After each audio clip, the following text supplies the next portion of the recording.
Bismillahirrahmanirrahim. Assalamualaikum warahmatullahi wabarakatuh.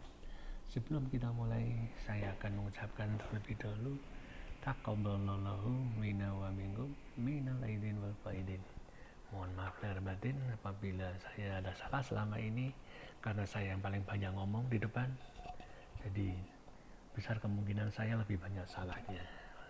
Hanya saja mungkin Anda tidak berani menegur saya, maka dengan segala kerendahan hati mohon saya dimaafkan, supaya nanti kita menjadikan lebih barokah dan silaturahmi kita menjadi lebih baik ke depan.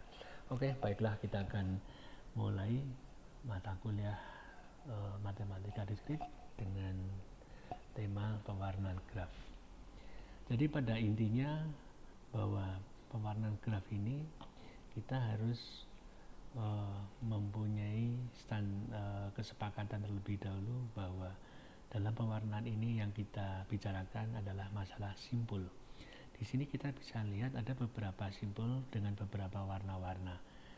Kita bisa lihat bahwa di simpul ini mewakili sebuah titik, ya, dan ini yang terhubung ini adalah sisi-sisinya, dan jumlah sisi-sisi ini kita sebut dengan derajat, ya.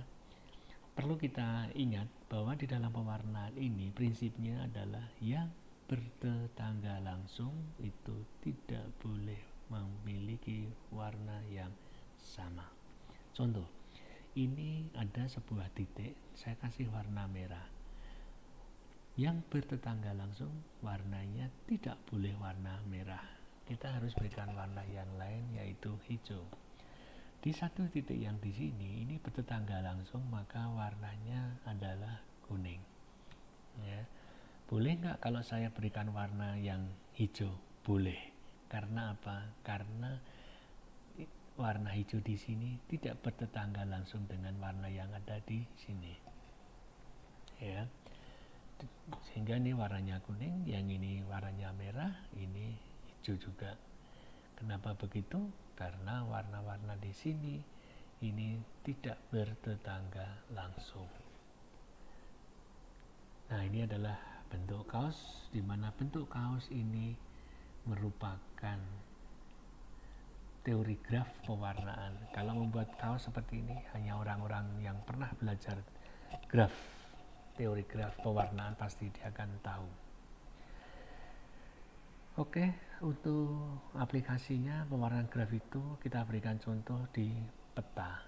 Kenapa kok paling di peta? Karena peta itu merupakan suatu wilayah, ada sejumlah wilayah di mana wilayahnya itu ada kecamatan, kabupaten, provinsi, atau negara, atau bahkan sampai di tingkat RT atau RW. Sehingga di dalam pewarnaan ini itu kita tidak boleh memberikan warna yang sama untuk daerah yang bertetanggaan. Kenapa begitu? Karena kalau ini warnanya bertetangganya sama, maka kita bisa anggap warnanya ini adalah satu wilayah, ya. Jadi misalnya di sini ada wilayah Sudan dengan warna nah di negara yang lain warnanya sama, maka nanti akan menjadi warna-warna yang tidak bisa dibedakan antara wilayah satu dengan wilayah yang lain. Nah, kita akan asumsikan bahwa simpul ini merupakan wakil dari sebuah area atau wilayah, dan batas antar dua wilayah kita sebut dengan sisi. Jadi kalau seperti ini, contohnya ini adalah suatu wilayah yang terbagi menjadi 8 area. Area 1, 2, 3, 4, 5, 6, 7, dan 8. Nah, wilayah-wilayah ini saya berikan titik-titik, titik 1, titik 2, titik 3, dan seterusnya. Kemudian antar tetangga wilayah ini kita sambungkan 1 dengan 2, 1 dengan 4, 1 dengan 8. Ini artinya apa? Artinya adalah ketetanggaan. 1 dengan 2 ini tetangga, 1 dengan 4 tetangga, 1 dengan 8 tetangga. Nah, kalau ini sudah kita hubungkan, garis pembatasnya ini kita lepas, tinggallah perwakilan wilayahnya ini. Nah, ketika kita memberikan, coba saya perintahkan berikan warna yang berbeda, maka dalam otak kita, dalam pemikiran kita, warna berbeda itu nanti kalau di sini ada 8 titik, maka kita pun juga pastinya akan memberikan ada 8 warna, merah, kuning, hijau, biru, dan seterusnya, ya, sehingga ada 8 warna untuk 8 simpul. Apakah ini salah atau benar? Ya, kalau tidak ada aturannya kita sah-sah saja. Tetapi karena kita sekarang bicara tentang matematika diskrit, ini ada aturannya. Nah, aturannya inilah yang kita sebut dengan pemberian jumlah warna, atau kita sebut dengan namanya bilangan kromatik. Bilangan kromatik merupakan jumlah minimum warna yang dibutuhkan, dengan simbolnya adalah KG. Ini bacanya K, ini adalah G, artinya bahwa kromatik grafik, jumlah bilangan kromatik. Contoh ini warna merah, maka tetangga paling dekat tidak boleh memberikan warna yang sama, ya. Sehingga yang ini saya berikan warna hijau, yang di sini warna hijau. Kalau warna hijau di sini sudah ada, maka yang di sini boleh nggak warna yang sama? Karena kita sudah mempunyai warna merah, boleh. Kenapa? Karena antara merah di sini dan merah di sini, A dan B ini tidak tersambung. Karena ini tidak tersambung, maka diberi warna terdahulu yang sebelumnya apa? Merah. Yang di sini apa warnanya? Merah boleh nggak? Tidak boleh. Kenapa tidak boleh? Karena bertetangga langsung. Sehingga warna yang lain adalah hijau. Kemudian titik yang di sini warnanya boleh hijau nggak? Tidak boleh. Kenapa? Karena di ini tetangga langsung. Merah tidak boleh. Hijau tidak boleh karena dia tetangga juga. Maka diberikan warna yang biru. Sehingga dari 4 titik ini kita cukup, dari 5 titik ini kita cukup memberikan 3 warna saja. Beda dengan hal pasal ini ada warnanya sebenarnya banyak warnanya. Tetapi warnanya cukup diberikan 1. Kenapa? Karena mereka tidak saling berhubungan. Dia terisolisir sehingga warnanya cukup 1. Contohnya ini lagi, ini ada 1, 2, 3, 4, 5, 6, 7. 7 titik ini warnanya berbeda. Kenapa? Karena masing-masing titik ini bersambungan dengan 6 titik yang lain, sehingga warnanya tidak boleh ada yang sama. Demikian juga yang ini, ya. Nah, sekarang untuk bisa membuat aturan tentang pewarnaan ini ada namanya algoritma. Algoritma tersebut namanya adalah Lewel-Powell atau algoritma pewarnaan titik pada sebuah graf.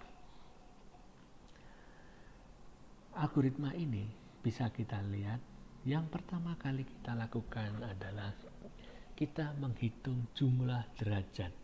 Derajat itu apa? Derajat itu adalah jumlah sisi-sisi yang saling bertetanggaan. Kita lihat, kita hitung masing-masing titiknya, kemudian kita urutkan dari jumlah derajat yang paling besar.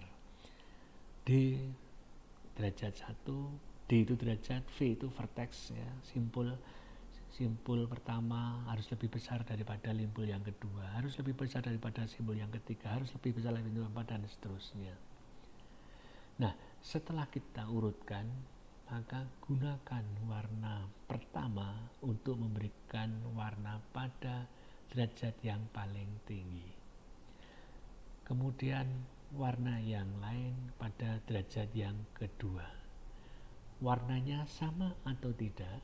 Kalau warna derajat 1 dan 2 ini bertetangga langsung, maka pasti bahwa antara derajat pertama dengan derajat yang kedua itu tidak akan sama. Tetapi kalau derajatnya sama, kita bisa lihat lagi apakah dia bertetangga atau tidak. Kalau bertetangga berarti tidak mungkin warnanya sama. Kita akan lihat ke warna sebelumnya lagi. Apakah warna sebelumnya itu bertetangga langsung atau tidak? Kalau itu bertetangga langsung, maka warnanya juga tidak boleh sama antara V1 dan V2. Maka muncullah warna yang ketiga. Demikian seterusnya. Saya berikan contoh. Ini dengan algoritma Lewel-Powell. Di sini ada V1, V2, V3, V4, V5, V6, dan V7. Kita bisa lihat V1 di sini atau vertex 1 atau simpul 1, kita lihat dia bertetangga langsung dengan V2, V3, V7, dan V6. Kita lihat ada berapa? 1, 2, 3, 4, 5. Berarti V1 nya 5. Kemudian V2 itu ada berapa? 1, 2, 3. Berarti V2 nya 3. V3 nya ada berapa? 1, 2, 3, 4. Berarti dia ada 4. V4 nya ada 3. V5 nya 4. V6 nya 3. Dan V7 nya 4. V7 nya 1, 2, 3, dan 4. Nah, ini sudah V1, V2 sudah semuanya terisi. Kemudian langkah selanjutnya adalah kita lihat, kita urutkan dari derajat yang paling tinggi. Paling tingginya mana? V1, karena derajatnya 5, berarti V1 5. Setelah itu berapa derajatnya? 4. V4, berarti V3 4. Setelah itu ada lagi 4 lagi, ada V5, ini 4. Kemudian terakhir V7, ini juga 4. Jadi dia sudah urut dari yang paling tinggi 5, 4, 4, 4. Setelah itu kita lihat V2, 3, V4, ini 3, dan V6-nya 3. Jadi kita sudah urutkan 5, 4, 4, 4, 3, 3, 3. Ingat baik-baik, yang kita urutkan adalah jumlah derajatnya. 5, 4, 4, 4, 3 ini adalah masing-masing jumlah sisi. V1 5, 1, 2, 3, 4, 5. V3-nya 4, itu 1, 2, 3, 4, dan seterusnya. Nah, sekarang kita lihat. Kita mulai dari derajat yang paling tinggi, V1. Ini kita kasih warna A. Kita tidak usah nyebut warna merah, hijau, biru, tapi kita sebut saja warnanya A. Jadi A ini warnanya, V1 warnanya A. Kalau ini sudah A, maka pasti bahwa V2, V3, V7, V6 tidak akan mungkin mempunyai warna A. Karena apa? Karena bertetangga langsung. Kemudian V3 itu ini. Nah, V3 ini bertetangga langsung dengan V1. Berarti tidak akan mungkin mempunyai warna A. Maka muncullah warna yang kedua, yaitu B. Nah, ini derajatnya sama. Mestinya kalau derajatnya sama harusnya B, B, B, B, B. Tapi kita cek lagi. Ini V3, B. Habis V3 ini V5. V5-nya mana? V5-nya ini. Nah, V5 ini tidak mungkin warnanya A. Karena apa? Karena warnanya tadi sama dengan V1. Oke, jadi itu bertanggal langsung. Tidak mungkin. Kalau B bagaimana? B di sini tidak ada yang bertetangga langsung dengan V3. Berarti kita kasih warna B. Ya, kita mempunyai dua warna, yaitu A dan B. Kita cobakan lagi. A mungkin nggak? Oh, nggak mungkin karena V1. Kalau B, B-nya mungkin. Kenapa? Karena yang milik B itu hanya miliknya V3. Ya. Terus kemudian ini tidak bertetangga langsung. Jadi V5 itu B. Sekarang yang masih sama. V7 itu mana? V7 itu ini. V7 tetangga langsung dengan V1. Berarti tidak mungkin warna A. Dan tidak mungkin langsung berwarna dengan C karena dengan B, karena di sini tadi A, di sini B. Maka muncul warna yang ketiga. Warnanya apa? Warnanya C. Kenapa C? Karena kalau A bertetangga dengan V1, diberi warna B bertetangga dengan V3, sehingga muncul warna yang ketiga. Warnanya apa? C. Sekarang V2 itu mana? Ini V2 tetangga dengan V1, jadi tidak mungkin A. V2 tetangga dengan V3, tidak mungkin warna B.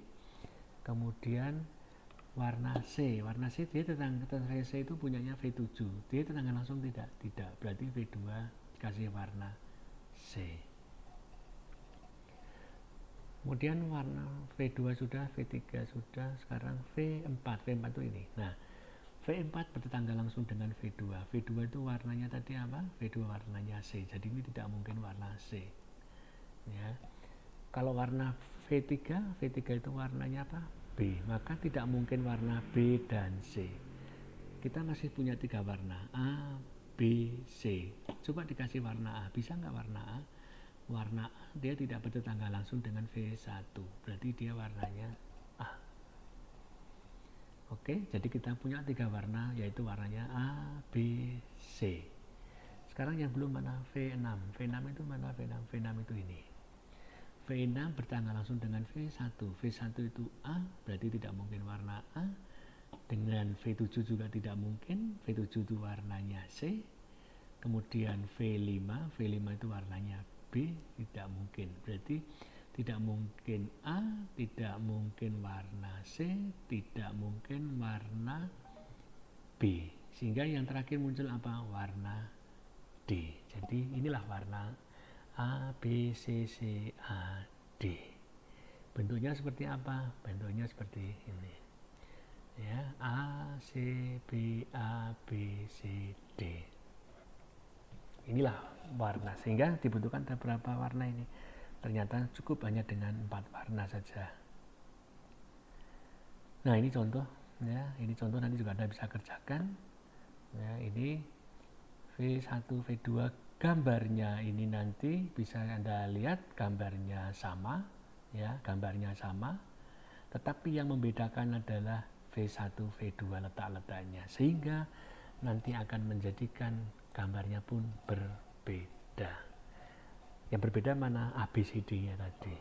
Ya, kita urutkan ini 5, V1-nya 5, V4-nya 4, ya kan, V5-nya dan seterusnya. Ini contoh. Nah, ini juga Anda bisa kerjakan nanti ya untuk latihan. Di sini sudah ada jawabannya. Ya, nanti coba dikerjakan, cocokkan sendiri. Ini jawabannya. Nah, ini untuk sekian banyak wilayah, tapi warnanya hanya cukup 4 warna saja, biru, merah, hijau, coklat. Ya. Pada ruangannya banyak sekali ini, tapi warnanya tidak perlu harus semuanya.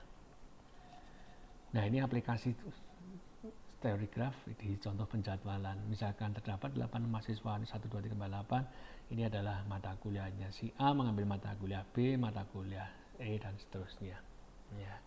Nah, nanti Anda bisa buat titik-titiknya 1, ini A, 2, B, ini ya. Jadi bisa dibuat warnanya apa, grafiknya seperti apa. Contoh yang lain pada apa? Memberikan contoh misalnya di dalam zat kimia, ya, barang A tidak boleh berjajaran dengan B, tetapi boleh dengan C. Kemudian A bolehnya dengan D, D bolehnya dengan C atau dengan apa. Nah, itu nanti Anda bisa membuat tabelnya, kemudian dibuat grafiknya. Ini adalah contoh yang tadi, persoalan graf penjadwalan ujian 5 mata kuliah untuk 8 siswa yang tadi. Bilangan ini adalah A misalnya dengan B, dengan ini adalah bentuk grafik. Ya, bisa diberikan contohnya dan soalnya dan seterusnya. Oke, baiklah, jadi materinya saya cukupkan sekian. Selamat belajar, dan jangan lupa apabila ada yang tidak jelas Anda bisa ulang lagi, putar lagi. Kalau masih belum jelas, jangan khawatir, nanti saya akan beri penjelasan kalau perlu di kita privat. Oke, selamat siang, semangat, dan sampai jumpa lagi. Terima kasih. Wabillahi taufiq wal hidayah. Assalamualaikum warahmatullahi wabarakatuh.